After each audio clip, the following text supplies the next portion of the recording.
Își vor face intrarea în ring primii doi luptători. Alexandru Nedelcu, 22 de ani, pregătit de maestrul său Alin Panaite.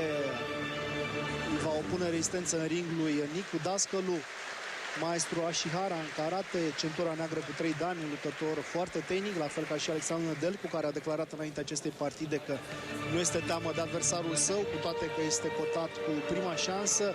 L-a văzut luptând deseori pe Dascălu și știe cum trebuie să se bate și el aici în sala din Giulești pentru a nu ieși învins. După ce am văzut în ultima gală, mă refer la forma nemaipomenită la limita categoriei. Când vorbești de slăbit, îmi aduc aminte de momentele alea penibile cu Doroftei, săracul. A fost ghinionist în acele momente Leonard Doroftei. Clima nu l-a ajutat, se făcuseră calcule pentru o vreme mai bună la București atunci, însă căldura nu l-a ajutat pe Doroftei să slăbească. Primul gong în local combat, bătaie în Giulești, Nicu Dascălu în stânga versus Alexandru Nedelcu. În ring, arbitru este Cezar Gheorghe. Început voios de luptă pentru Alexandru Nedelcu, pe care l-aș compara pe undeva cu Ruslan Karaev, însă nu-i doresc soarta lui Karaev. Din meciurile cu Rei Sefo, ripostează Nicu Dascălu, a răspuns cu o lovitură medie și Nedelcu, low kick pe interior al lui Dascălu, din nou aceeași lovitură, a fost și o combinație de brațe înainte acestei lovituri pentru Dascălu. Așa l-a terminat pe Mohamed Codat, cu lovituri joase de picior, l-a lovit repetat și foarte puternic pe francez, până când acesta n-a mai putut lupta.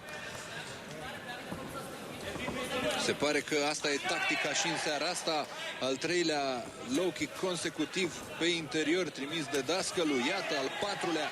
S-ar putea ca în curând Nedelcu să înceapă să aibă probleme. Loviturile de picior, loviturile joase trimise de Nedelcu sunt teribil de puternice. Acum o replică a lui Nedelcu, a răspuns la fel, foarte tare și pe brațe Dascălu. A eschivat bine Nedelcu la faza precedentă, tot acolo i-a cerut să lovească iftimoaie lui Dascălu pe interior cu lovitura joasă, însă n-a mai putut să facă acest lucru. Iată ce bine parează loviturile de picior Dascălu. Concentrat brașoveanul. E și în dreapta, îi se cere lui Nedelcu. Acum croșeu de stânga, închide și cu dreapta, însă n-a putut să-i taie calea tânărului Alexandru Nedelcu.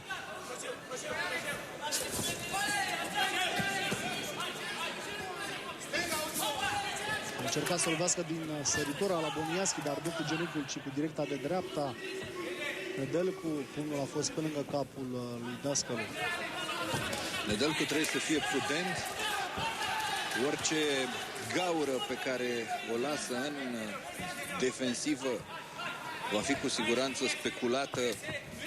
Maximă repeziciune de Nicu Dascălu.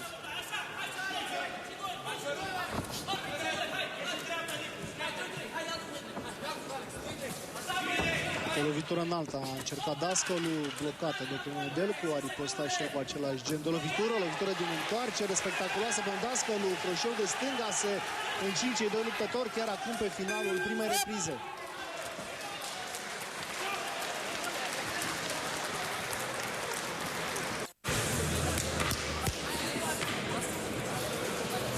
A fost repriza lui Nicu Dascălu.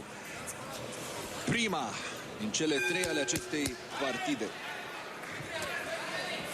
Lovitura spectaculoasă din întoarcerea lui Nicu Dascălu, care i-a șters capul lui Nedelcu. Runda a doua din totalul celor 3 între Dascălu și Nedelcu. Primul meci din ultima gală local combat a acestui an. Spectaculos și eficient Nicu Dascălu, la fel ca și în meciul cu Mohamed Codad.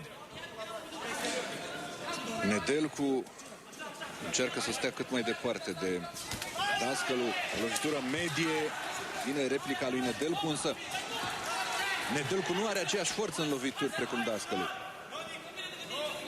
A încercat să dubleze lovitura de picior cu 2 croșee. S-a împachetat bine Nedelcu ca și la această fază. Croșeu de stânga, un genunchi. A încercat apoi Nedelcu, n-a reușit să-și ducă lovitura până la final. Lovește din săritură cu directa de dreapta prin garda lui Dascălu. Ripostează Dascălu cu croșeu de stânga, lovitură joasă de picior pe interior.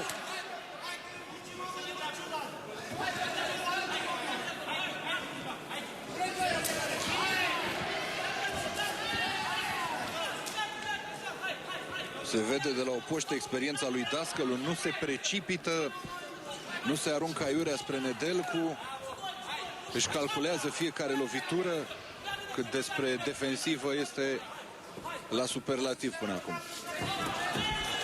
S-a dezechilibrat Dascălu, a încercat să lovească un croșeu larg, a eschivat în stânga Nedelcu cât pe aici să iasă printre corzi Nicu Dascălu.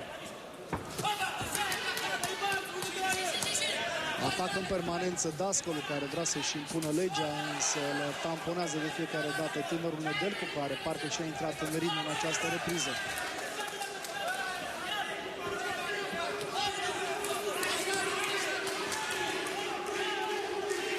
Lovește și pleacă Alexandru Nedelcu de lângă Dascălu. Acum o lovitură frontală ratată de către maestrul brașovean.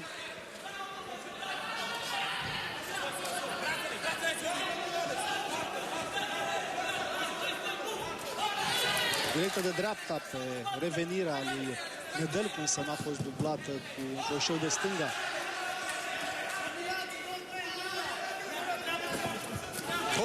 S-a apropiat prea mult Nedelcu și le-a taxat imediat Dascălu cu o directă de stânga. A dublat apoi cu lovitura joasă pe interior Nicu Dascălu, luptător cu mare experiență, care nu se grăbește deloc, aruncă din nou stânga. Iarăși lovitură pe interior, croșeu de dreapta bun pentru Alexandru Nedelcu.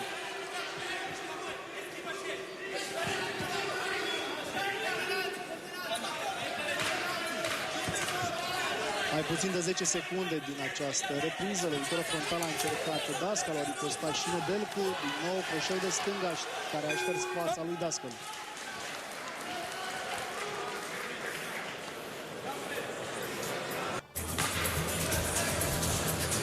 Ceva mai echilibrată repriza a doua.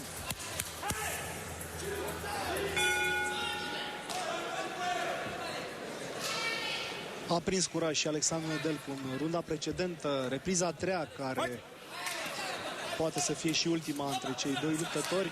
Un mic avantaj mai are Dascălu din prima rundă. Nedelcu e un tip foarte talentat,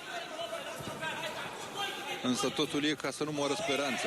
Iarăși o lovitură descendentă a lui Dascălu, a mai încercat și în prima repriză așa ceva. Marca Glaube Feitosa este această lovitură, numai maestrul brazilian știe să surprindă adversarii cu asemenea genuri de lovituri. Remarcabil e că Dascălu încearcă în situația în care este mai scund decât Nedelcu. Vreo 10 cm mai puțin are Dascălu. Lovitură înaltă a încercat Nedelcu, arată cu antebrațul drept de către Dascălu, acum o lovitură medie plus